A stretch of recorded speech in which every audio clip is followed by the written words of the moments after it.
ಹಾಗೆ ಯುದ್ಧ ಮಾಡು ಅಂತ ಹೇಳಿದಾಗ ನಾನು ಮೈ ಮೇಲೆ ಬೀಳಲಿಕ್ಕೆ ರಕ್ಕಸ ಅಲ್ಲ ನಾನು. ಹಾಗಿದ್ರೆ ನಾನೇ ಮೈ ಮೇಲೆ ಬೀಳ ಬಿದ್ರೆ ಬಿಡುವುದಿಲ್ಲ. ಉಂಟು ಹೌದೌದು, ನನಗೆ ಬೇಕಾದದ್ದೇ. ಆದ್ರೆ ಒಂದು ಏನು ಕಾರ್ಯಕಾರಣ ಸಂಬಂಧ ಅಂತ ಬೇಕು ತಾನೆ? ಹೌದು, ಹೇಳು. ಏನು ನಮ್ಮಲ್ಲಿ ಯಾವ ಕಾರಣಕ್ಕಾಗಿ ವೈರ ಉಂಟು? ಓಹೋ, ಈ ಹಿಂದೆ ನಾನು ನಿನ್ನನ್ನು ಕೆಣಕಿದವನಲ್ಲ. ಅಲ್ಲ, ನೀನು ಬಂದಿದ್ದಿಲ್ಲ. ನಿನ್ನ ಹೆಸರು ಕೇಳದ್ದೇ ಇತ್ತೀಚೆಗೆ ನಾನು ಪ್ರಧಾನವಾಗಿ. ಅಲ್ಲ, ನಾನು ಹಾಗೆ ಮೊನ್ನೆ ಬೆಳಗ್ಗೆ ಬಂದವ ಅಷ್ಟೇ. ಅದೇ ನೀವು ಹುಟ್ಟಿದ್ದೇ ತಡ. ಯಾಕೆಂದ್ರೆ ನೀವೆಲ್ಲ ಹುಟ್ಟಿ ಸಾಧನೆ ಮಾಡಿದ ಮೇಲೆ ನಾನು ಬಂದಿದ್ದು. ಸರಿ, ನಾನು ಮೊದಲೇ ಬಂದಿದ್ರೆ ಏನೋ ಒಂದು ಆಗ್ತಾ ಇತ್ತೋ ಏನೋ. ಗೊತ್ತಾಯ್ತು ನನಗೆ. ನಾನಿದ್ದೆ ಅಂತಾದ್ರೆ ಏನೋ ಒಂದು ಆಗ್ತದೆ ಎಂದು ನಿನ್ನ ತಲೆಯಲ್ಲಿ ಉಂಟು ಅಂತ. ಆಗಾಗ ಆ ತಲೆ ಮಣಿಯುವ ಹಾಗೆ ಮಾಡಬೇಕು ಅಂತ ಬಂದದ್ದು. ಹಾಗೆ ತಲೆಯಲ್ಲಿರ್ಲಿಕ್ಕೆ ಅಷ್ಟೆಲ್ಲ ತುಂಬಿಕೊಳ್ಳಿಕ್ಕೆ ನಮ್ಗೆ ಹೊತ್ತಲಿಯೂ ಇಲ್ಲ. ಅಲ್ಲ ಅಲ್ಲ, ತಲೆಯಲ್ಲಿ ತುಂಬಿಕೊಳ್ಳಿಕ್ಕೆ ಒಂದು ತಲೆಯೇ ಸಾಕು. ಆದ್ರೆ 10 ತಲೆಯಲ್ಲಿ ತುಂಬಿಕೊಂಡೆ ಅಂತ ಹೇಳಿದೆಯಲ್ಲ, ಹಾರ್ದಿಕವಾಗಿ ಒಪ್ಪಿಕೊಳ್ತೇನೆ. ಅಷ್ಟು ಉಂಟು ನಮ್ಮ ಹತ್ರ. ಇರ್ಲಿ, ಅಷ್ಟಿದ್ದರೆ ನಮಗೆ ಬೇಕು. ಹೌದಾ? ಏನೂ ಇಲ್ದಿದ್ದು ನಮಗೆ ಬೇಡ. ಹಾಗಿದ್ರೆ ಒಂದು ಲೆಕ್ಕದಲ್ಲಿ ಜೋಡಿ ಒಳ್ಳೇದಾದಾಗ ಆಯ್ತಲ್ಲ. ಒಳ್ಳೆ ಆಟ ಮಾಡುವ ಬಾ. ಎಲ್ಲಿಗೆ? ನೀನು ಹೋರಾಟ. ನಾ ಆಟ ಮಾಡ್ತಾನೆ ಇದ್ದವ, ನೀ ಬಂದ ನಿಲ್ಲಿಸಿದ್ದೀಗ. ನಾನು ನೋಡು ನಿನ್ನ ಆಟ ಅಲ್ಲ, ಆಟ ಇವತ್ತಲ್ಲ. ನೀ ಬಿಟ್ಟು ಕೆಲವು ದಿವಸ ಅದೇ ಮಾಡ್ತಾ ಇರ್ತೀವಿ. ನಮಗೆ ಬೇಕಾದದ್ದು ಆಟ ಅಲ್ಲ, ನಮಗೆ ಬೇಕಾದದ್ದು ಹೋರಾಟ. ಹಾಗೆ ಮಾಡುವುದಕ್ಕೆ ಪ್ರಧಾನವಾಗಿ 3 ಕಾರಣಗಳು. ಯಾವುದು? ಮಣ್ಣು, ಹೊನ್ನು, ಹೆಣ್ಣು. ನಾನೇನು ನಿಮ್ಮೂರಿನ ಮಣ್ಣು ಬಯಸಲಿಲ್ಲ. ನಮಗೆ ಮಣ್ಣಿ ಕೊರತೆಯೂ ಆಗ್ಲಿಲ್ಲ. ಮತ್ತೆ ಇಷ್ಟು ವರ್ಷ ಆಯ್ತು ಮಣ್ಣಾಗ ಕಾಲ ಬಂತು. ಸುನೀಲ, ಎದುರಿದ್ದವು ಎಷ್ಟಷ್ಟಿತ್ತು ಮಾನವಲ್ಲ, ರಾವಣೇಶ್ವರ ನೆನಪಿರ್ಲಿಕ್ಕೆ. ಹಾಗಂತ ಮಣ್ಣಿನ ವಿಷಯದಲ್ಲಿ ಒಂದು ಹೇಳ್ತೇನೆ ನಾನು ಮನಸ್ಸು ಮಾಡಿದ್ರಿ ನಮ್ಮಲ್ಲಿರುವ ಕಪ್ಪು ಮಣ್ಣನ್ನ ಎಷ್ಟೂ ಕೊಡಬಲ್ಲೆ. ಕೊಡು, ಅಷ್ಟು ಉಂಟು ಅಂತ ಕೊಡು. ಹಾಗಾಗಿ ಮತ್ತೊಬ್ರು ಬೇಡ. ಪ್ರಯೋಜನಕ್ಕೆ ಬರುವ ಕಾಲಕ್ಕೆ ಬೇಕು ಅಂತ ಅನಿಸಿದಾಗ ನಾವು ತರಿಸ್ಕೊಳ್ತೇವೆ. ಸರಿ, ಕಾಯ್ತಾ ಇರು. ಆದ್ರೆ ಈ ಕಾಲಕ್ಕದಲ್ಲ. ತರಿಸ್ಕೊಳ್ಲಿಕ್ಕೆ ನಮ್ಮ ಹತ್ರ ಇದ್ದ ಗಾಡಿ ಸಾಲದು. ಅಲ್ಲ, ನಿನ್ನ ಹತ್ರ ಇದೇ ಬೇಕು ನಮ್ಗೆ. ನನಗೆ ನೀವೊಬ್ಬ ಅಡ್ಡಿಲ್ಲ ಅಂತ ಆದ್ರೆ ಗಾಡಿ ಬಗ್ಗಲ ನೀವು ಯೋಚನೆ ಮಾಡೋದು ಬೇಡ. ನಾ ಇದ್ದೆ. ಸರಿ, ಆದ್ರೆ ಮಣ್ಣಲ್ಲ. ಮತ್ತೆ ಇನ್ನು ಹೊನ್ನು ಕೊಟ್ಟು ಎಷ್ಟು ಕೊಡುವಲ್ಲೆ ನೀನು? ನಮ್ಮಲ್ಲಿ ದಿನದಿಂದ ದಿನಕ್ಕೆ ಹೊನ್ನು ಹೆಚ್ಚಾಗುತ್ತಿರುವ ಕಾರಣಕ್ಕೆ ಹೊನ್ನಿನ ಬೆಲೆ ಮೌಲ್ಯ ಪ್ರಪಂಚದಲ್ಲಿ ಹೆಚ್ಚಾಗ್ತಾ ಇದ್ದದ್ದು ನೆನಪಿಟ್ಟು. ಅದು ಸ್ವರ್ಣಲಂಕೆ ನಿನ್ನದು. ಹೌದು, ಒಂದೇ ಕಡೆಯಲ್ಲಿದ್ದ ಕಾರಣಕ್ಕೆ ನೀನು ಹೊರಗಡೆ ಬಿಡದೇ ಕಾರಣಕ್ಕೆ ಹೆಚ್ಚಾಯ್ತು ಹೊರಗಡೆಗೆ. ಇನ್ನು ಕೆಲವು ವರ್ಷ ಬಿಡುವ ಯೋಚನೆ ಇಲ್ಲ. ಯಾಕೆ ಬಿಡುವುದು ಯಾವಾಗ? ನಮಗೆ ಹೆಚ್ಚಾಯ್ತು ಅಂತ ಆದಾಗ. ನಮಗೆ ಬಂಗಾರ ಬೇಡ. ಬೇಡವಾ? ನಿನಗೂ ಬೇಡ, ನನಗೂ ಬೇಡ. ಅಂದ್ರೆ ಬಂಗಾರದ ಕಾರಣ ಅಲ್ಲ. ಮತ್ತೆ ಇನ್ನು ಹೆಣ್ಣು ಅದೊಂದು ಕೇಳಿದ್ದೇನೆ ನಾನು. ಅದೊಂದು ದೌರ್ಬಲ್ಯ ಉಂಟಂತೆ ನನಗೆ. ಒಪ್ಕೊಳ್ತೇನೆ. ದೌರ್ಬಲ್ಯ ಇಲ್ಲದೆ ಇದ್ದವ ಅವನು ವ್ಯಕ್ತಿಯೇ ಅಲ್ಲ. ಅಲ್ಲ, ಅದು ಬಹಳ ದೊಡ್ಡದು ಉಂಟಂತೆ. ಅಲ್ಲ, ಹೌದಾ? ಹಾಗಂತ ಇಲ್ಲಿ ಬರುವುದಕ್ಕದಲ್ಲ. ಮತ್ತೆ ನನಗೆ ಹೆಣ್ಣಿಗೆ ಬರಗಾಲವೂ ಆಗ್ಲಿಲ್ಲ. ಬರಗಾಲವೂ ಒಂದು ವೇಳೆ ನಾನು ಬಯಸಿದೆ ಅಂತ ಆದ್ರೆ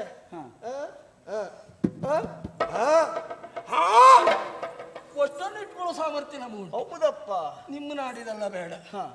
ಯಾರು ಅದಲ್ಲ, ದೇವಲೋಕದ ಹೆಣ್ಣು ಮಕ್ಕಳು ಸಿಗಬಹುದು ನಿಮಗೆ. ಆದರೆ 3 ಕಾರಣ ಅಲ್ಲ ಅಂತಾದ್ರೆ ಪ್ರಧಾನವಾದ ಕಾರಣವನ್ನ ಬಿಟ್ಟು ವಿಶೇಷವಾದ ಕಾರಣಗಳು ಅಂತ ಇರ್ತದೆ. ಏನು?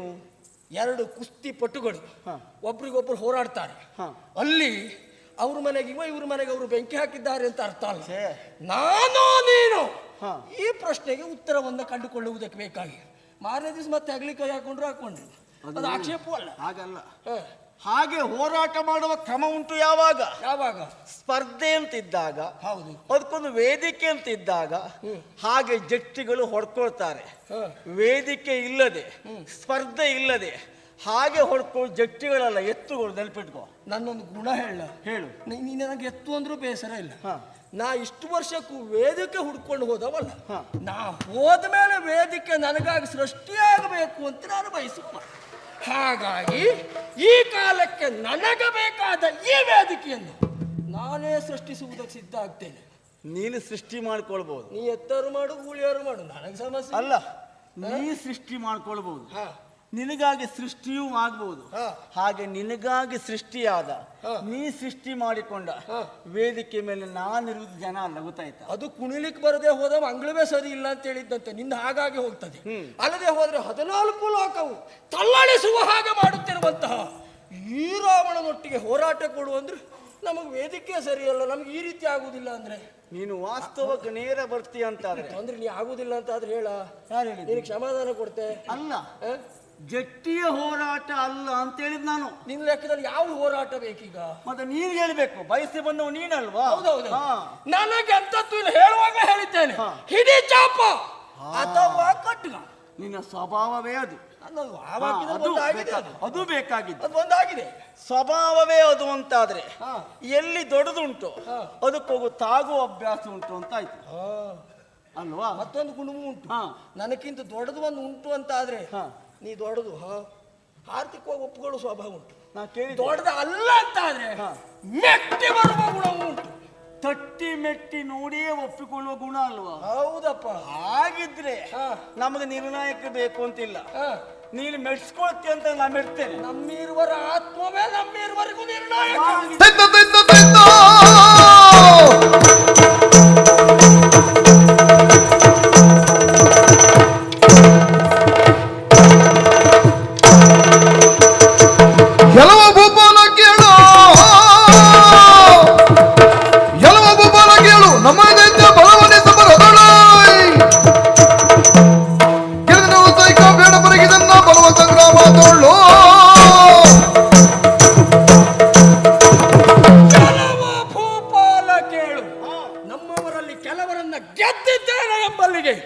ಗೆಲುವು ನಿನ್ನದ್ದು ಅಂತ ಭಾವಿಸಬೇಡ.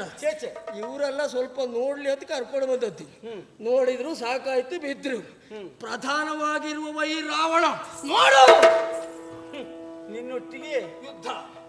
ನಿನ್ನ ಬಗ್ಗೆ ಸ್ವಲ್ಪ ಗೊತ್ತುಂಟು ನನಗೆ. ನನ್ನ ಕುರಿತಾಗಿ ವಿಷಯವನ್ನ ಹೇಳ್ತೇನೆ. ನೀನು ಮಂಡಿಸಿದ್ದೆ. ನನ್ನ ಹಳೆ ಕತೆ ಎಲ್ಲ ಒಂದೊಂದಾಗ ನನಗೇ ನೆನಪಾಗ್ತಾ ಉಂಟು. ಹೌದು, ಇತ್ತೀಚೆಗೆ ನನ್ನ ಕುರಿತಾಗಿ ಯಾವ ಕತೆ ಪ್ರಚಲಿತದಲ್ಲುಂಟು ಎನ್ನುವುದನ್ನು ಕೇಳುವ ಕುತೂಹಲವೂ ಉಂಟು. ನನಗೆ ಬ್ರಹ್ಮನ ಕತೆ ಹೇಳುವುದಿಲ್ಲ, ಯಮನೊಟ್ಟಿ ನಿನ್ನ ಹೋರಾಟ ಹೇಳುವುದಿಲ್ಲ, ಮತ್ತೆ ನೊಂದಿ ಒಂದಿನ ಶಾಪ ಹೇಳುವುದಿಲ್ಲ. ಹೆಚ್ಚೇನು ನೀ ವೇದಕ್ ಭಾಷೆ ಬರೆದು ಹೇಳುವುದಿಲ್ಲ ನಾನು. ಹಾಗೆಲ್ಲ ಒಳ್ಳೇದಲ್ಲ ಹೇಳುವುದಿಲ್ಲ, ಗೊತ್ತಾಗ್ತದೆ ನನಗೆ. ಒಳ್ಳೇದಲ್ಲ, ನೀನು ಅದನ್ನೇ ನಿನ್ನ ಪ್ರತಿಪಾದನೆ ಮಾಡುತ್ತಾ ಬಂದಿರಬಹುದು. ನೀನು ನಾನು ತಂತಿ ಮಾಡ್ಕೊಂಡಿದ್ದೇನೆ, ಹೌದೌದು, ತಲೆ ಕಡ್ದು ಕೊಟ್ಟಿದ್ದೇನೆ. ನಮ್ಮದು ಒಂದು ಸ್ವಭಾವ ಉಂಟು, ನಾವು ಗೆದ್ದದ್ದು ಮಾತ್ರ ಹೇಳ್ಕೊಂಡು ತಿರುಗುವುದಲ್ಲ, ನಾವು ಬಿದ್ದ ಕಥೆಯನ್ನು ಅಷ್ಟೇ ಹೆಮ್ಮೆಯಿಂದ ಹೇಳ್ಕೊಂಡು ತಿರುಗ್ತೇವೆ ನಾವು. ಹೌದು, ಯಾಕೆ ಗೊತ್ತುಂಟಾ? ನೀನು ಎರಡನ್ನೂ ಅಭ್ಯಾಸವ. ಹೌದೌದು. ಹಾಗಾದ್ರೆ ಎತ್ತರಕ್ಕೆ ಏರಿದ್ರೆ ಎಷ್ಟು ಎತ್ತರಕ್ಕೆ ಏರಬಹುದು. ವೇದಾವತಿ ಪ್ರಕರಣವನ್ನು ಹೇಳುವುದಿಲ್ಲ ನಾನು. ಬೇಡ, ಈಗ ಹೇಳು ಪ್ರಕರಣ ಯಾವುದು? ಯಾವ ಕತೆ? ನಿಮ್ಮ ಜಾತಿ ಒಂದು ಕಥೆನೇ ಹೇಳ್ತೇನೆ ನಾನು. ನಮ್ಮ ಜಾತಿ? ಹೌದು, ಇದೆಲ್ಲ ಬೇರೆ ಜಾತಿ ಆದ್ರಿಂದ ಅದೆಲ್ಲ ಬೇಡ. ಅದೆಲ್ಲ ಬೇಡ. ಯಾವ್ದು? ಅದು ಬಲಿಚಕ್ರವರ್ತಿ ಪಾತಾಳಕ್ಕೆ ನಿನ್ನ ಯುದ್ಧಕ್ಕಾಗಿ ಹೋದೆಯಂತೆ. ಸಾರಿ, ಹಾಗೆ ಯುದ್ಧ ಮಾಡುವ ಕಾಲಕ್ಕೆ ಬಲಿಚಕ್ರವರ್ತಿಯಲ್ಲಿ ಸೋತೆಯಂತೆ ನೀನು. ಸಾರಿ, ಸೋತ ಬಳಿಕ ಅವನ ಸೆರೆಯಾದೆಯಂತೆ ನೀನು. ಸಾರಿ, ಸೆರೆಯಾಳದಂತ ನಿನ್ನನ್ನ ಸೆರೆ ಮನೆಗೆ ಹಾಕಿದ್ದಂತೆ. ಸರಿ, ಅದೇ ಸಣ್ಣ ಸರ ಯಾಕೆ ಸರಿ ಅಂತ ಅದನ್ನು ಹಾಗೆ ಹೇಳು. ಮತ್ತೆ ಎಷ್ಟು ಅಂತ ಮೇಲೆ ಹಾಕೊಂಡು ಹೋಗುದ? ಒಂದೇ ವಿಷಯದಲ್ಲಿ ತಿರುಗ್ತಿದ್ದೆ, ಅದು ಗೊತ್ತಾಯ್ತಾ ಇಲ್ಲ? ನೀ ಮತ್ತದೇ ಹೇಳಿದ್ರೆ ಸರಿ ಇಲ್ಲ, ಹಾಗೆ ನೀನು ಹೇಳಬಾರ್ದು. ರಾವಣೇಶ್ವರ ನೀನು, ಮತ್ತೆ ನೀವು ಅದನ್ನ ಹೇಳ್ತೀಯ ಅನ್ನುವ ಕಾರಣಕ್ಕಾಗಿ ಸರಿ. ಸೆರೆಗೆ ಹೋದ ನೀನು. ಸೆರೆಗೆ ಹೋದ ಬಳಿಕ ನಿನ್ನನ್ನು ಸೇವಿಸುವುದಕ್ಕೆ ಬೇಕಾಗಿ ಪರಿಚಾರಕ್ಕೆ ನೇಮಕ ಆಯಿತು. ಹೆಣ್ಣು ಮಕ್ಕಳು. ಹೌದು, ಸರಿ, ವರ್ಷ.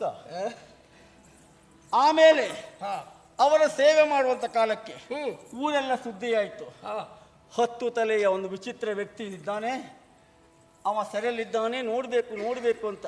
ಈ ಕತೆ ಮೇಲ್ತಂದವ ಯಾರು ಅಂತ ಸಿಗ್ಬೇಕಿತ್ತ? ಹೇಳು, ನಿನ್ನ ಬಗ್ಗೆ ಪ್ರಚಾರ ಅಷ್ಟು. ಸರಿಯಪ್ಪ, 10 ವಿಶೇಷ ಅಲ್ವೇನೋ? ಸರಿಯಪ್ಪ, ನಿನ್ನಲ್ಲಿ ಒಂದು ವಿಶೇಷ ಉಂಟು, ನನ್ನಲ್ಲಿ ಒಂದು ವಿಶೇಷ ಉಂಟು. ಸರಿ, ಹಾಗಾದ್ರೆ ನಿನ್ನನ್ನು ನೋಡುವ ತವಕಾಯ್ತವರಿಗೆಲ್ಲ ಆವಾಗ ನಿನಗೆ ಹಸಿವೆಯೂ ಆಗಿತ್ತು. ಒಂದು ಹೋರಾಟ, ಒಂದು ಪ್ರಯಾಣ, ಇನ್ನೊಂದು ಸೆರೆ, ಸಹಜವದು. ಆದ್ರೆ ನಿಯಂತ್ರಿಸುವ ಸಾಮರ್ಥ್ಯ ಇದ್ದರೂ ನಿನಗೆ ಹೆಣ್ಣು ಹುಚ್ಚು. ಹೆಣ್ಣನ್ನು ಕಂಡಾಗ ಅದೆಲ್ಲ ಮರೆತೆ ನೀನು. ಹಾ ಆವಾಗ ಅವರು ಒಂದೊಂದು ತುತ್ತನ್ನು ಗ್ರಾಸವನ್ನು ತೋರಿಸಿದಾಗ ನೀನು ಅದಕ್ಕಾಗಿ ಕುಣಿದೆ ನೀನು. ಓಹೋ, ಹೆಣ್ಣು ಮಕ್ಕಳ ಸಂತೋಷಕ್ಕೆ ಬೇಕಾಗಿ ಅವರು ಕೊಡುವಂತ ಒಂದೊಂದು ತುತ್ತಿಗೆ ಬೇಕಾಗಿ ಚಪಲನಾಗಿ ಕುಣಿದವನಂತೆ ನೀನು. ಕತೆ ಹೇಳ್ತಾ ಹೇಳ್ತಾ ಅಂತೆ ಅಂತ ಹೇಳುವುದಿಲ್ಲ, ತುದಿಗೆ ಒಂದು ಮಾತ್ರ ಸೇರಿಸುದು ಅಷ್ಟೇ. ಮತ್ತೆ ಹಾಗ ಕಣ್ಣಾರೆ ಕಂಡವರ ಹೇಳ್ಬಿಟ್ಟಿಯಲ್ಲ. ಅದು ಹಾಗೆ ಕತೆ ಹೇಳುವಾಗ ಕಟ್ಟರಾಗಿರ್ಬೇಕು, ಕೊನೆಗೆ ಆಗಿತ್ತು ಹೇಳಬೇಕು. ಹಾಗತ್ತು ಸುಳ್ಳು ಸುಳ್ಳೆ ಹೇಳುವುದಲ್ಲ, ಸುಳ್ಳಲ್ಲ. ಹಾಗಂತ ಕಥೆಯ ಕುರಿತಾಗಿ ನೀನೊಂದು ವಿಷಯವನ್ನ ತಿಳಿದುಕೊಳ್ಳಬೇಕು. ಕತೆ ಅಂದ್ರೆ ಹೇಗೆ ಗೊತ್ತಾ? ಹೇಗೆ? ಮೇಣದ ಮುದ್ದೆಯ ಹಾಗೆ. ಮೇಣದ ಮುದ್ದೆ ಚಲಿಸುವಾಗ ತನ್ನೊಟ್ಟಿಗೆ ಕಸ ಕಡ್ಡಿಗಳನ್ನು ಸೇರಿಸಿಕೊಂಡು ಹೇಗೆ ಮುಂದುವರಿತದೆಯೋ ಕಥೆಯೂ ಹಾಗೆ. ಕವಿಯ ಕಲ್ಪನೆಯನ್ನ ಸೇರಿ ಒಂದ ಕತ್ತು ಆಗಬಹುದು, ಹತ್ತು ಒಂದು ಆಗಬಹುದು. ಒಂದು ನೆನ್ಪಿಟ್ಕೊಂಡು, ಏನು? ಮೇಣದ ಮುದ್ದೆಗೆ ಚಲನೆ ಇರುವುದಿಲ್ಲ, ಅದನ್ನು ಚಲಿಸುವಂತೆ ಮಾಡಬೇಕಾದ ವ್ಯಕ್ತಿ ಅಥವಾ ಶಕ್ತಿ. ಆ ಶಕ್ತಿ ಮತ್ತು ವ್ಯಕ್ತಿ ಶುದ್ಧ ಸ್ಥಳದಲ್ಲಿ ಇಟ್ಟರು ಸರಿ, ಅಶುದ್ಧ ಸ್ಥಳದಲ್ಲಿ ಹಾಕಿದ್ರೆ ಮತ್ತೆ ಸೋಸ್ಕೊಳ್ಬೇಕಾಗ್ತದೆ. ನಿನಗೆ ಉಪಮೆಯ ಅರ್ಥವೇ ಆಗಲಿಲ್ಲ. ಕೇಳು, ಈ ಮೇಣದ ಮುದ್ದೆಯನ್ನ ಚಲಿಸಿದವ ಯಾರು? ಕವಿ. ನೀ ಕತೆ ಕೇಳಿದ ಕಲ್ಪನಾ ಹೇಳಿದ್ದಲ್ಲ. ಮತ್ತೆ ಮೇಣದ ಮುದ್ದೆಗೆ ಹಿಡ್ಕೊಳ್ಳುವ ಅಭ್ಯಾಸ ಸಹಜ, ಅದಕ್ಕೆ ಸರಿ. ಅದೇ ರೀತಿಯಾಗಿ ಕತೆ ಹೇಳಿದವನ್ ತಪ್ಪು ಅಲ್ಲ, ಕವಿ ತಪ್ಪು ಅಲ್ಲ, ಮೇಣದ ಮುದ್ದೆ ನಿನ್ ತಪ್ಪು ನಾ ಹೇಳುದು. ನೀ ಹೇಳುವುದು ಹಾಗಾದ್ರೆ ನೀನು ಹೇಳಿದ್ರೆ ಹೇಳಿದ್ರಲ್ಲಿ ಕೆಲವು ಮಾತ್ರ ಸರಿ ಉಂಟು, ಕೆಲವೊಂದು ಊಹಾಪೂಹೆ ಉಂಟು ಎನ್ನುವುದಾಗಿ ನಾನು ಹೇಳುದು ಅಲ್ಲ. ಅನುಭವಿಸ್ತು ನೀ ಹೇಳ್ಬೇಕು ಅಷ್ಟೇ. ಹಾಗಿದ್ರೆ ನೀನು ಕೇಳಬೇಕು. ಬಲಿಯಲ್ಲಿ ನಾನು ಸೋತದ್ದು ಹೌದು, ಸೆರೆಯಾಳಾದದ್ದು ಹೌದು, ಆದ್ರೂ ಒಂದೊಂದು ತುತ್ತಿಗಾಗಿ ನಾನು ಕುಣಿದೆ, ಭರದಿಂದ ಕುಣಿದೆ ಅಂತ. ಇದೆಲ್ಲ ಸುಳ್ಳ. ಹಾಗಂತ ಕುಣಿಲೇ ಇಲ್ಲ ಅಂತ ಹೇಳುವುದಿಲ್ಲ. ಹೆಣ್ಣು ಮಕ್ಕಳ ಬಯಕೆಯನ್ನು ನೆರವೇರಿಸುವುದಕ್ಕೆ ಬೇಕಾಗಿ ಬಹುಶಃ ನಿನಗೆ ನನ್ನ ಮನಸ್ಸಿನ ಕುರಿತಾ ಕೆಲವು ಕೇಳಿದ್ದೆ, ನೀನು ನಿಮಗೆ ಸಮಸ್ಯೆ ಆಗಲಿಲ್ಲ, ಕೇಳಿದ್ದೆ, ನೋಡಿದ್ದೆ. ಹಾಗಾಗಿ ಅವರಿಗೆ ಬೇಕಾಗಿ ನಾನು ಕುಣಿದದ್ದು ಸತ್ಯ. ಹಾಗಂತ ಸೋತ ಕಾರಣಕ್ಕಾಗಿ ನಾನು ಬೇಸರ ಪಟ್ಟುಕೊಂಡವ ಅಲ್ವೇ? ಅದಿಲ್ಲ. ನಿಜವಾಗಿ ಒಂದು ಅದೊಂದು ನರ ಇಲ್ಲ ನೋಡು ನಿನಗೆ. ನರ ಅಲ್ಲ, ಅದು ನಿಜವಾಗಿ ಬದುಕಿಗೆ ಬೇಕಾದ ಗೆಲ್ಲಬೇಕು, ಸಾಧಕರಾಗಬೇಕು ಅಂತಾದ್ರೆ ಆ ನರ ಬದುಕಿಡ್ಬೇಕು. ಅದು ಇಟ್ಕೊಂಡೇ ಎಷ್ಟು ವರ್ಷ ಬದುಕಿದ್ದ ಗೊತ್ತಾಗಿದೆ. ಯಾಕೆಂದ್ರೆ ಗೆಲುವನ್ನ ಬಯಸ್ತಾನೆ ಎನ್ನುವ ವೀರ ಅಲ್ಲ, ಸೋಲಿ ಹೆದರದೆ ಮುಂದುವರಿಯುವ ನಿಜವಾದ ವೀರ. ಬದುಕಿನಲ್ಲಿ ನೀನು ಗೆದ್ದವ, ನಾನು ಗೆದ್ದವ. ನೀನು ಗೆದ್ದದ್ದು ಯಾರನ್ನ? ನಿನಗಿಂತಲೂ ಸಣ್ಣವರನ್ನ, ಮಾನವರನ್ನ ಮಾತ್ರ. ಆದ್ರೆ ಈ ರಾವಣ ಹಾಗಲ್ಲ, ಎಂತೆಂಥವರನ್ನು ತುಡುಕಿದ್ದಾನೆ. ದೇವೇಂದ್ರನನ್ನ ತುಡುಕಿದ್ದೇನೆ, ದೇವಲೋಕಕ್ಕೆ ಹೋಗಿದ್ದೇನೆ. ಸೂರ್ಯವಂಶೀಯನಾಗಿರುವಂತ ಅನರಣ್ಯಕನ ಕತ್ತನ್ನ ಕತ್ತರಿಸಿ ಒಗೆದಿದ್ದೇನೆ. ದೇವಲೋಕದಲ್ಲಿ ಯಾಕೆ ಇರಲಿಲ್ಲ ನೀನು? ಕೆಳಗೆ ಯಾಕೆ ಬಂದೆ? ಯಾಕೆ ಕೇಳಿದೆ. ದೇವಗದ್ದುಗೆಯನ್ನು ವಶ ಮಾಡಿಕೊಂಡ ಮೇಲೆ ಅಲ್ಲೇ ಇರ್ಬೇಕಿತ್ತಲ್ಲ, ಕೇಳುದು ನಾನು. ನಿನಗೆ ಬ್ರಹ್ಮದೇವ ಲಂಕೆಗೆ ಬಂದು ಕೇಳ್ಕೊಂಡಿತ್ತಲ್ಲ, ನಿನಗೆ ಕೆಲವು ಬೇಕಾದ ಕತೆ ವಿಷಯ ಬರಲಿಲ್ಲ. ಆಗಿದ್ರೆ ಆ ಕೇಳ್ಕೊಂಡು ನನಗೆ ಬೇಕು, ಅದಕ್ಕೆ ಕೇಳಿದ್ನ. ಬ್ರಹ್ಮದೇವನೇ ಕೇಳಿಕೊಂಡ ಮೇಲೆ ಅದನ್ನು ನಾನು ಒಪ್ಪಿದ್ದೇನೆ. ಆಮೇಲೆ ಕತೆ ಕೆಲವು ಉಂಟ. ಯಮನ ಪ್ರಕರಣ ಎಂತದು? ಯಮನ ಪ್ರಕರಣ, ಯಮನನ್ನ ಬಡಿದು ಉಳಿಸಬೇಕು ಅಂತ ನಾ ಹೊರಟಿದ್ದೆ. ಅವನು ದಂಡವನ್ನು ತೆಗೆದಿದ್ದ, ನಾನು ಅವನು ನಿರ್ಣಯ ಆಗ್ತಿತ್ತು. ಆಗ್ಲೂ ಬ್ರಹ್ಮದೇವರೇ ಬಂದ. ನಾನು ಕೇಳಿದ್ದೇನೆ, ನೋಡ್ಲಿಲ್ಲ. ವಿಷಿದೆಯಾ? ಹೌದು, ಬ್ರಹ್ಮದೇವರ ಬಂದಂತೆ ಮತ್ತೆ ಹಿಂತಿರುಗಿ ದಂಡ ಪಾಶವನ್ನ ಕೊಟ್ಟಿದಂತೆ. ಅದು ನಿನಗಾಗಿ ಇಟ್ಟಿದ್ದಲ್ಲ, ಇನ್ನೊಬ್ಬರಿಗೆ ಇಟ್ಟಿದ್ದು, ಅವರೇ ತಿನ್ಲಿ ಅಂತ ಹೇಳಿದಂತೆ. ಹೌದಾ? ಕೆಲವು ವಿಷಯ ಎಲ್ಲ ನನ್ನ ಎದುರಿಗೆ ಬಂದದ್ದಲ್ಲ, ಅದು ಬಿಡು. ಹಾಗಿದ್ರೆ ಬಲಿಯ ವಿಷಯದಲ್ಲಿ ಏನಾಯ್ತು? ಬಲಕ್ಕೆ ಮತ್ತೊಂದು ಹೆಸರೇ ಬಲಿಯಾಗಿದ್ದಾನೆ. ಅವನೊಟ್ಟಿಗೆ ಸ್ವತಂತ್ರನ ಹಾರ್ದಿಕವಾಗಿ ಸ್ವೀಕರಿಸಿದ್ದೇನೆ. ನನ್ನ ಯೋಗ್ಯತೆಯನ್ನು ಅವನು ಒಪ್ಪಿದ್ದಾನೆ ಎನ್ನುವುದರರ್ಥ ನಾವಿವರು ಸ್ನೇಹಾಸ್ತವನ್ನು ಚಾಚಿದ್ದೇವೆ ಎನ್ನುವುದೇ ಆಗಿದೆ. ಇನ್ನೊಂದು ಏನು ಗೊತ್ತಾ?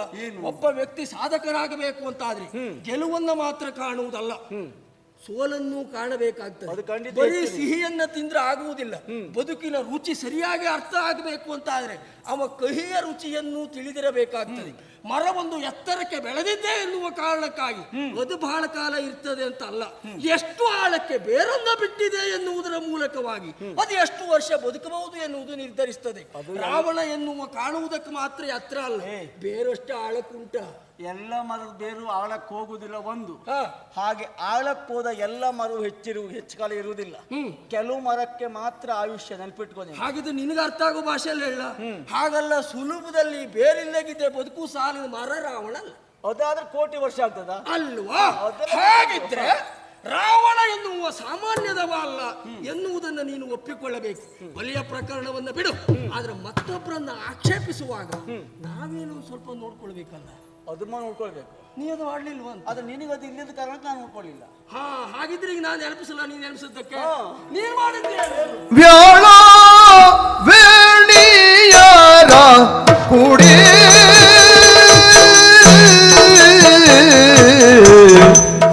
ತತ್ತೋಂ ತದಿ ಕುತಕಧಿ ತದಿನ ದಿನ ತತ್ತೋಂ ತದಿ ಕುತಾದಿ ತತ್ತೋಂ ತದಿ ಕುತಕಧಿ ತದಿನ ದಿನ ತತ್ತೋಂ ತದಿ ಕುತ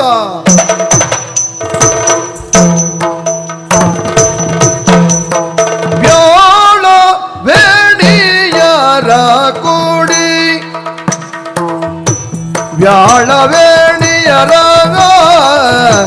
ವ್ಯಾಳವೇಣಿಯರ ವ್ಯಾಳವೇಣಿಯರ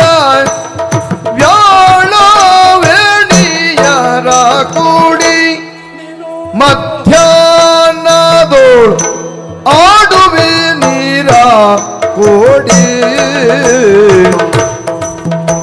ಮಧ್ಯಾಹ್ನದೋಳ್ ಆಡುವೆ ಆಡುವೆ ನೀರ ಆಡುವೆ ನೀರ ಆಡುವೆ ನೀರ ಖೋಡಿ ಮಧ್ಯಾಹ್ನದೋಳು ಮಧ್ಯಾಹ್ನದೋಳು ಆಡುವೆ ನೀರ ಆಡುವೆ ನೀರಾಡುವೆ ಆಡುವೆ ನೀರ ಕೋಡಿ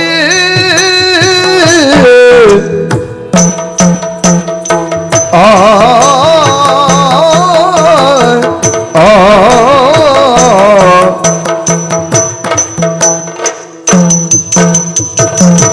ರೂಢಿ ಪಾಲರೋಳು ನೀ ಪ್ರತಿಭಟ ಅಲ್ಲ ರೂಢಿ ಪಾಲರೋಳು ನೀ ರೂಢಿ ಪಾಲರೋಳು ನೀ ಪ್ರತಿಭಟನಲ್ಲ ಪ್ರತಿಭಟನಲ್ಲ ಪ್ರತಿಭಟನಲ್ಲ ಇತ್ತ ನೋಡದೆ ತೊಲಗು ಹೇಳಿ ಇತ್ತ ನೋಡದೆ ತೊಲಗು ಹೇಳಿ ತೊಲಗು ಹೇಳಿ ತೊಲಗು ಹೇಳಿ ರೂಢಿ ಪಲರೊಳು ನೀ ಪ್ರತಿಭಟನಲ್ಲಿದ್ದ ನೋಡದೆ ತೊಲಗು ಹೇಳಿ ಇತ್ತ ನೋಡದೆ ತೊಲಗು ಹೇಳಿ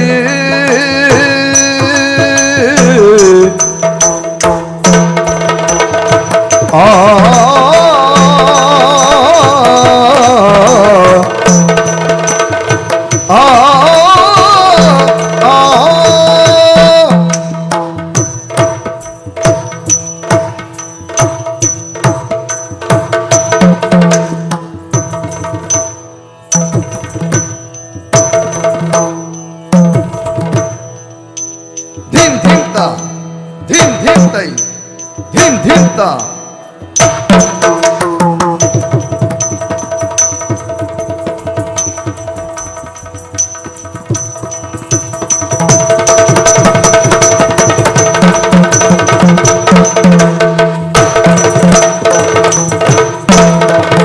ರೂಢಿ ಪಾಲರೋಳು ನೀ ಪ್ರತಿಭಟನಲ್ಲ ಪ್ರತಿಭಟನಲ್ಲ ಇತ್ತ ನೋಡದೆ ತೊಲಗು ಹೇಳಿ ಇತ್ತ ನೋಡದೆ ತೊಲಗು ಹೇಳಿ ಇತ್ತ ನೋಡದೆ ತೊಲಗು ಹೇಳಿ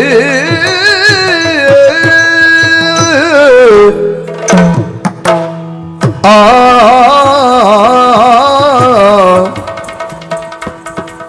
ಆ ಆ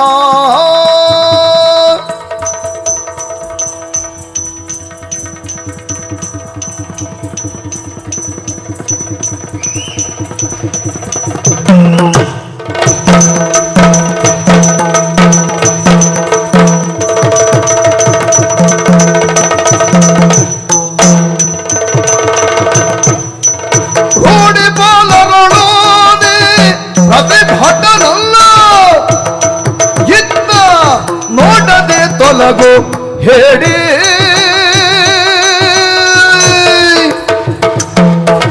ತೈ ತೈ ತದಿನ ತಾದೆ ತೈ ತೈ ತದಿನ ತಾದೆ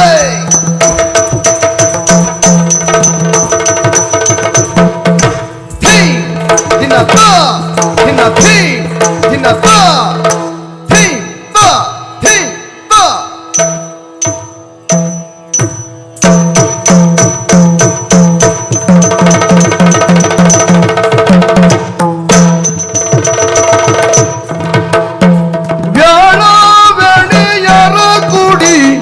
ಮಧ್ಯಾಹ್ನದೋಳು ಆಡುವೆ ನೀರ ಹೋಡೆ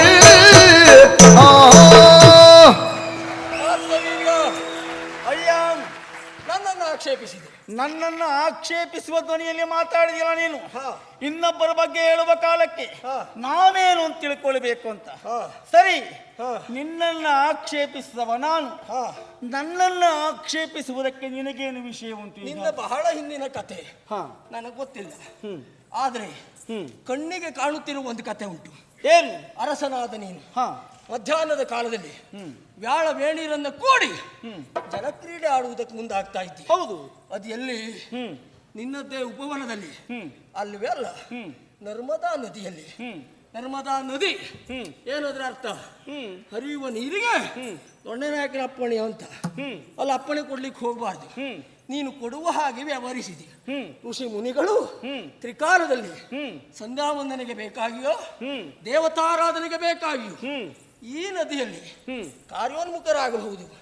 ನಿನಗದು ಅರ್ಥ ಆಗ್ಲಿಲ್ಲ. ಯಾಕೆ? ನಿನಗೆ ಬೇಕಾದದ್ದು ನಿನ್ನ ಹೆಣ್ಣುಮಕ್ಕಳು ಒಟ್ಟಿಗಿನ ಆಟ. ಅದನ್ನೇ ನಾನು ಕೋಡಿ ಅಂತ ಹೊಳೆಯುವುದಕ್ಕೆ ಮುಂದಾಗ್ತಾ ಇದ್ದದ್ದು. ಯಾರದ್ದೋ ಕತೆ ಬಿಡ.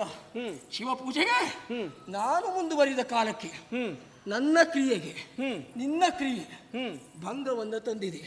ಹಾಗಾಗಿ ರೂಢಿ ಪಾಲರೊಳ ಪ್ರತಿಭಟ ನೀನಲ್ಲ, ಭಂಡ ತೊಲಗ ಹೇಳಿ. ನೀನು ರಕ್ಕಸ, ನಿನಗೆಲ್ಲ ಹೊತ್ತು ಆಗಬಹುದು. ನಾನೊಬ್ಬ ನೃಪಾಲ, ನನಗೆ ಹಗಲೇ ಅದು. ನಿಂದೇ ಭಾಷೆಯಲ್ಲಿ ನಮಗೆ ನಿಷಿದ್ಧ. ನಿಂದೇ ಭಾಷೆಯಲ್ಲಿ ಹೇಳ. ನಾ ಹೇಳಿ ಕೇಳು. ರಾತ್ರಿ ನಿಷಿದ್ಧ. ಹಾಗಾಗಿ ಹಗಲಿಗೆ ನಾವು ಜಲಕ್ರೀಡೆ ಆಡಬೇಕೇ ಬಿಟ್ಟು ರಾತ್ರಿ ಹೊತ್ತಲ್ಲ. ನಮಗೆ ಸಂಚಾರವೂ ಇಲ್ಲ. ಇನ್ನು ನರ್ಮದಾ ನದಿ ಅದು ನಿನ್ನದೇನಲ್ಲ, ಅದು ನಮ್ಮ ರಾಜ್ಯಕ್ಕೆ ಸೇರಿದ್ದು. ಆ ಕಾರಣಕ್ಕಾಗಿ ನದಿಯಲ್ಲೇ ಜಲಕ್ರೀಡೆ ಆಡಿದು ಬಿಟ್ಟರೆ ಬೇರೆ ಕಡೆಗಳಲ್ಲ. ನೋಡು, ವಸಂತ ಮಾಸ ಆದ ಕಾರಣಕ್ಕಾಗಿ, ನೃಪರಿಗಿದು ಧರ್ಮವಾದ ಕಾರಣಕ್ಕಾಗಿ ನಾನು ವನವಿಹಾರ ಜಲಕ್ರೀಡೆಗೆ ಬಂದಿದ್ದು. ನೀನು ಇಲ್ಲಿ ಬಂದು ನಿನ್ನ ಪೂಜೆ ಭಂಗವಾದರೆ ತನ್ನ ಪೂಜೆಯನ್ನು ರಕ್ಷಣೆ ಮಾಡಿಕೊಳ್ಳುವಂಥ ಹೊಣೆಗಾರಿಕೆ ಪೂಜೆ ಮಾಡುವವನಿಗೆ ಬಿಟ್ಟಿದ್ದು ಬಿಟ್ಟರೆ ಇನ್ನೊಬ್ಬರಿಗೆಲ್ಲ. ನಿನ್ನಲ್ಲಿ ಆ ಶಕ್ತಿ ಇದ್ರೆ ರಕ್ಷಣೆ ಮಾಡಿಕೊಳ್ಳಬೇಕಿತ್ತು. ಅದಿಲ್ಲದ ದೌರ್ಬಲ್ಯವಂತ ಅಂತ ಆಯ್ತು ನೀನು ಅಷ್ಟೇ. ಅರಸ, ರಾತ್ರಿ ಒಟ್ಟು ಕಾಲದಲ್ಲಿ ನೀ ತಿರುಗಾಟ ಮಾಡುವಂತ ನಾ ಹೇಳುವುದಿಲ್ಲ. ಹಗಲಲ್ಲಾದ್ರೂ ಹೊತ್ತು ಗೊತ್ತು ನೋಡ್ಕೊಂಡು ತಿರುಗಾಟ ಮಾಡುವಂತ ನನಗೆ ಗೊತ್ತುಂಟು. ಒಂದು ಇನ್ನೊಂದು ಹೇಳಿದ್ಯಲ್ಲ ನೀನು, ಪ್ರಕೃತಿ ಬೇರೆ ವಿಕೃತಿ ಬೇರೆ. ನೀರು ಹರಿಯುವುದು ಅದು ಪ್ರಕೃತಿ. ಪ್ರಕೃತಿಯ ವಿಕೋಪದಿಂದಲಾಗಿ ಆಗಬಾರದ್ದಾಗುವುದು ಅದು ಪ್ರಕೃತಿ. ಆದ್ರೆ ಮನುಷ್ಯನೊಬ್ಬ ತನ್ನ ಬಲದಿಂದಲೋ ದಾಷ್ಟ್ಯದಿಂದಲೋ ದೌಷ್ಟ್ಯದಿಂದಲೋ ನಿಯಂತ್ರಿಸುವುದಕ್ಕೆ ಹೊರಡುವುದುಂಟಲ್ಲ, ಅದು ಮಾತ್ರ ವಿಕೃತಿ. ನಿನ್ನಲ್ಲಿ ನಾನು ಕಂಡದ್ದು ವಿಕೃತಿ ಅಂತ ಹೇಳುವುದಕ್ಕೆ ಕಾರಣ ಏನು? ನಿನ್ನಷ್ಟಕ್ಕೆ ನೀ ಜಲಕ್ರೀಡೆ ಆಡಿದ್ದಕ್ಕಲ್ಲ, 500 ಕರಗಳಿಂದ ನೀರಿಗೆ ತಡೆಯೊಡ್ಡೆಯನ್ನ ಕಟ್ಟಿ ಮತ್ತೆ 500 ಕರಗಳಿಂದ ಆಡುವುದಕ್ಕೆ ಮುಂದಾದೆ. ಮೊದಲು ಹೇಳ್ಕೊಂಡಾದ್ರೂ ಆ ಕೆಲಸ ಮಾಡಿದ್ಯಾ? ಮಾಡಲಿಲ್ಲ. ಅದನ್ನ ಪ್ರಚಾರ ಮಾಡ್ಲಿಕ್ಕೆ ನೀ ಕೆಲವು ಪೂಜೆ ಮಾಡ್ತಾರೆ, ನಮ್ಗೆ ಗೊತ್ತುಂಟ. ನಾನು ಪೂಜೆ ಮಾಡುದು ಬಿಡ, ನಿನ್ನ ನಾಡಿನಲ್ಲಿ ಕೆಲವರು ಓಡಾಡ್ತಾರೆ ಏನೋ ಕಲ್ಪನೆಯೂ ನಿನಗಿಲ್ವಾ? ನಿನಗೆ ಬೇಕಾದಷ್ಟೊತ್ತಿ ನೀರು ಬರ್ತದೆ ಅಂತ ಆದ್ರೆ ಅವರೆಲ್ಲ ಬಳ್ಕೊಂಡು ಹೋಗೋದಿಲ್ಲ. ಅವರಿಗೆ ಎಚ್ಚರಿಕೆ ಕೊಟ್ಟಿದ್ದೇನೆ, ಮುಂದೊಂದು ಕಾಲದಲ್ಲಿ ಹಾಗಾಗ್ಬೋದು. ಅಣೆಕಟ್ಟನ್ನು ಬಿಟ್ಟಾಗ ಬಳ್ಕೊಂಡು ಹೋಗ್ಬೋದು. ಈ ಕಾಲಕ್ಕೆ ಅದಿಲ್ಲ, ಗೊತ್ತಾಯ್ತು? ಈಗ ನೀನು 500 ಕರಗಳಿಂದ ತಡೆಗಟ್ಟುವುದು ಅಂದ್ರೆ ಅರ್ಥ ಅಂತ ಆಗ್ತದೆ. ಅಣೆಕಟ್ಟಿಗೂ ಇದಕ್ಕೂ ವ್ಯತ್ಯಾಸ ಅಲ್ಲ. ಈ ಕಾಲಕ್ಕೆ ಅದು ಬಳ್ಕೊಂಡು ಹೋಗೋದಿಲ್ಲ ಅಂತ. ಈಗಲೂ ಅದು ಆಗ್ತದೆ. ಎಷ್ಟೋ ಪ್ರಾಣಿಗಳು ಸತ್ತೋಗ್ತವೆ ಅಂತ ಹೇಳಿ ಯಾರು ಸಾಯ್ಲಿಲ್ಲ. ನೀನು ಒಪ್ಪುದಿಲ್ಲ? ಯಾರು ಸಾಯ್ಲಿಲ್ಲ ಅಂತ ನೀನು ಒಪ್ಪುದಿಲ್ಲ? ಪ್ರಕೃತಿ ವಿಕೃತಿ ಬಗ್ಗೆ ಮಾತಾಡುವ ನೀನು ದೇವರ ಹೆಂಡತಿಯನ್ನು ಕೇಳುವ ನಿನಗೆ ವಿಕೃತಿ ನೆನಪಿಲ್ಲ ಅಲ್ವಾ? ದೇವರ ಹೆಂಡತಿಯನ್ನ ಕೇಳುವ ನಿನಗೆ ಆವಾಗ ಪ್ರಕೃತಿ ವಿಕೃತಿ ಬಗ್ಗೆ ನೆನಪಿಲ್ಲ ನಿನಗೆ. ದೇವರೇ ಪ್ರಶ್ನೆ ಮಾತಾಡ್ತಾ ಇರುವುದ ಅಲ್ಲ. ನಾನು ಯಾರಲ್ಲಿ ಹೆಂಡತಿಯನ್ನ ಕೇಳಿದ್ದೇನೋ ಆ ದೇವರೇ ಪ್ರಶ್ನೆ ಮಾಡಲಿಲ್ಲ. ಹುಟ್ಟು ಸರಿ ಕಳೆದ್ರೆ 3 ಸಂಕ್ರಾಂತಿ ಆಗಲಿಲ್ಲ, ನೀ ನನಗೆ ಪ್ರಶ್ನೆ ಮಾಡುವನ? ದೇವರು ಯಾಕೆ ಕೇಳಲಿಲ್ಲ? ಯಾಕೆ ಹೇಳಿಲ್ಲ? ಅವ್ನು ಕೊಟ್ಟಿದ್ದಾನೆ. ಅಲ್ಲ, ಹಾ. ಇದು ಹೇಗೂ ಮರಳು ಬರ್ತದೆ, ಸರಿಯಾಗುವುದಲ್ಲ. ಹಾ. ಅವನಿಗೆ ಹಾ. ಬುದ್ಧಿ ಉಂಟು, ಹಾ. ದೇವರು ಜ್ಞಾನಿ. ಹಾ. ನನಗೆ ಅಷ್ಟು ಜ್ಞಾನ ಇಲ್ಲ, ಹಾಗಾಗಿ ಪ್ರಶ್ನೆ ಮಾಡಿಬಿಟ್ಟ ನಾನು. ಹಾಗಿದ್ರೆ ನಿನ್ನ ವಿಚಾರವೇ ತಪ್ಪಾಗಿ ಹೋಯ್ತು. ಏನು? ಪ್ರಶ್ನೆ ಮಾತ್ರ ಅಲ್ಲ, ಹಾಗಾಗಿ ಕೇಳುವುದು. ನೋಡು, ಪ್ರತಿಭಟ ನೀನಲ್ಲ, ಸಾರಿ ಹೇಳ್ತೇನೆ. ಅಲ್ಲ, ಪ್ರತಿಭಟ ಅಲ್ಲ, ಮತ್ತೆ ಯುದ್ಧಕ್ಕೆ ಯಾಕೆ ಬಂದೆ ನೀನು? ನೀನು ಏನು ಇಲ್ಲ ಅಂತ ಮಾಡಿ ತೋರಿಸುವುದಕ್ಕೆ. ಅದು ತೋರಿಸಬೇಕು, ಯುದ್ಧ ಆಗ್ಬೇಕಲ್ಲ. ಇದು ಯುದ್ಧವಯ್ಯ. ಯುದ್ಧ ಆಗದೆ ಪ್ರತಿಭಟ ಅಲ್ಲ ಅಂತ ಯಾವ ನಿರ್ಣಯದಲ್ಲಿ ಹೇಳಿದೆ ನೀನು? ಯಾಕೆಂದ್ರೆ ನೀನು ಮಾಡುತ್ತಿರುವಂತಹ ವ್ಯವಹಾರದಿಂದಲೇ ಹೇಳುವುದು ನಾನು. ಆಗ ವ್ಯವಹಾರದಿಂದ ಹೇಳಬೇಕು ಅಂತಾದ್ರೆ ಹಾ. ಬಲಿಚಕ್ರದಲ್ಲಿ ಸೋತೆ ನೀನು, ಬೇದಾವತಿಯಲ್ಲಿ ಶಾಪ ಪಡೆದ ನೀನು, ನಂದಿಯಲ್ಲಿ ಶಾಪ ಪಡೆದ ನೀನು, ನೀನು ಜನ ಅಲ್ಲ ಅಂತ ಹೇಳ್ಬೋದಿತ್ತು. ನಿನ್ನ ಹತ್ರ ಹೇಳಬೇಡ ಅಂತ ಹೇಳಿಲ್ವಲ್ಲ. ನಾ ಹೇಳುವುದಿಲ್ಲ. ಯಾಕೆ ಹೇಳುವುದಿಲ್ಲ? ನನ್ನ ಯಾಕೆ ಸಂಸ್ಕಾರ- ಕೇಳಿದ್ರೆ ಕೇಳು, ನೀ ಯಾಕೆ ಹೇಳುವುದಿಲ್ಲ? ನಾನು ಬಿದ್ದ ಕತೆ ಎಷ್ಟು ಉಂಟಾ, ನಾನು ಹಾರಿದ ಕಥೆಯೂ ಅಷ್ಟೇ ಉಂಟು. ನಿಂದು ಗಟ್ಟಿ ಕೇಳಿದ್ರೆ ಒಂದು 4 ವರ್ಷ ತಿರುಗಾಟ ಬಿಟ್ಟರೆ ಮತ್ತೆ ಉಂಟಾ? ನನ್ನ ತಿರುಗಾಟ 4 ವರ್ಷ ಇಲ್ಲ, ಒಂದೇ ವರ್ಷ. ನಮ್ಮದು 1000 ವರ್ಷ ಉಂಟು. ನಮ್ಮದು ಒಂದೇ ವರ್ಷ. ಒಂದೊಂದು ದಿವಸ ಒಂದೊಂದು ಕತೆ ಉಂಟು. ನೋಡು, ಕತೆ ಎಷ್ಟು ಮಾಡು. ಹಾ. ಈಗ ಆಗು ಕತೆ ನೀನು ತೋರಿಸಿ. ಈಗ ನೀನು ಬೀಳುವ